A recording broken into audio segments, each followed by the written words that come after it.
مولانا روم रहमतुल्लाह अलैह ने अपनी मसनवी में ये वाकया नकल किया है कि एक आदमी था और उसकी आवाज बहुत खूबसूरत थी, खुशल खान था, सरंगी बजाया करता था और ऐसी आवाज थी कि जहां वो बजाता था मजमा इकट्ठा हो जाता था, सैकड़ों के हिसाब से लोग इर्द गिर्द इकट्ठे हो जाते थे।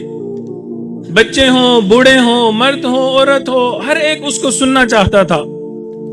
कभी मस्त होकर गाया करता था, जंगल से गुजरता था तो चरिंद परिंद उसकी आवाज सुनने के लिए इकट्ठे हो जाया करते थे।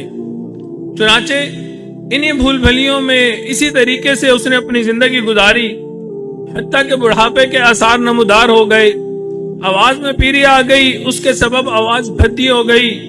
वो जो उशाक थे जो उनको सुनने आया करते थे, उन्होंने आहिस्ता आहिस्ता आना छोड़ दिया। न उसकी सरंगी में वो सोच रहा, अब वो जहां भी जाता कोई उसको देखने वाला ना होता, कोई सुनने वाला ना होता, कोई पूछने वाला ना होता। नाम और शोहरत उसकी सब रुखसत हो गई। चुनाचे वीरानी में, गुमनामी में वक्त गुजारने लगा। हत्ता कि एक वक्त ये आया, सारी जिंदगी में जो कमाया था वो खत्म हो गया। अब फाके शुरू हो गए। एक दो लोगों से कुछ मांगा, उन्होंने कुछ हेल्प कर दिया, उसके बाद उन्होंने भी मना कर दिया। चुनाचे अब फाके पे फाके गुजरने लगे। इस बेकसी का आलम में खल्के खुदा की खुद गर्जी को देखते हुए दिल मगमूम हो गया। दिल में कहने लगा, या अल्लाह, जब खुश आवाज था मखलूक मुझ पे परवाना वार पैसा निछावर किया करती थी, हर तरफ मेरी ताजीम हुआ करती थी। अब बुढ़ापे की वजह से आवाज खराब हो गई, कोई सुनने वाला भी नहीं है, कोई पूछने वाला भी नहीं है। हाय, ऐसी बेवमा मखलूक से मैंने दिल लगाया, ये ताल्लुक किस दर्जे पुरफरेब था।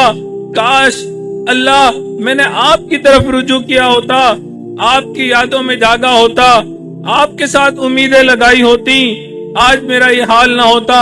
चुनाचे इसी गमज़दा दिल के साथ, टूटे हुए दिल के साथ मदीना मुनव्वरा के कब्रिस्तान की तरफ रवाना हुआ।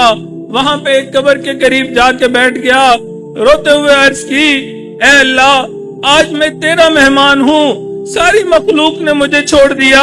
अल्लाह, तेरे सिवा मेरा कोई भी नहीं है।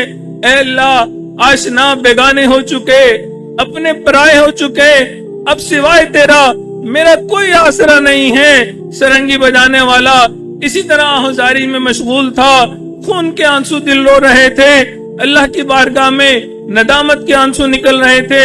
दूसरी तरफ हज़रत उमर रज़ी अल्लाह तआला अन्हु सोए हुए थे। अल्लाह रब्बुल इज्जत ने ख्वाब में बताया, ऐ मेरे प्यारे बंदे, एक मेरा प्यारा बंदा फलां फलां जगह पे बैठा है, भूखा है, उसके खाने का कोई बंदोबस्त करो, वो मेरा महबूब और मकबूल बंदा है। हज़रत उमर रज़ियल्लाहु ताला अन्हु फौरन उठे, जरूरत का सामान लिया, खाना पीना लिया, कब्रिस्तान की तरफ चले गए। जब वहां पहुंचे तो उस बूढ़े आदमी ने हज़रत उमर को देखा और डर गया। अमीरुल मोमिनीन आ गए, ये तो मेरे जैसे बूढ़ों का अपने दुर्रे से हिसाब लिया करते हैं। चुनाचे डर के छुप गया, एक साइड पे हो गया। अमीरुल मोमिनीन उसके पास से गुजर के आगे चले गए। आगे जाके देखा कोई और शख्स वहां मौजूद नहीं है। चुनाचे पलट के वापस आए, उसके करीब पहुंचे, उसके ऊपर हैबत और गलबा तारी हो गया, कांपने कपाने लगा। हज़रत उमर रज़ियल्लाहु ताला अन्हु ने फरमाया, ऐ बूढ़े, तू क्यों कांप रहा है? कहने लगा, हजरत, सारी जिंदगी गाना बजाने में गुजरी, अल्लाह की नाफरमानी में गुजरी, अब आपको देख के डर लग रहा है कि आप यहाँ पे आए हैं, आप मेरे साथ क्या गुस्से का मामला करते हैं। अमीरुल मोमिनीन ने फरमाया, ऐ बूढ़े, मैं सोया हुआ था, मुझे अल्लाह रब्बुल इज्जत की ख्वाब में ज़ियारत हुई।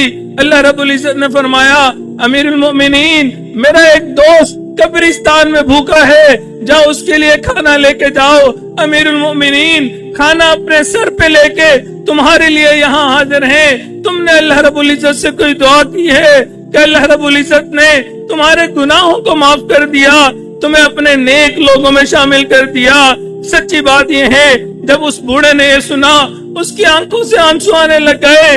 अपने दिल ही दिल में अल्लाह रब्बुल इज्जत से फरियाद की, ऐ परवरदिगार आलम, तू कितना रहीम और करीम है।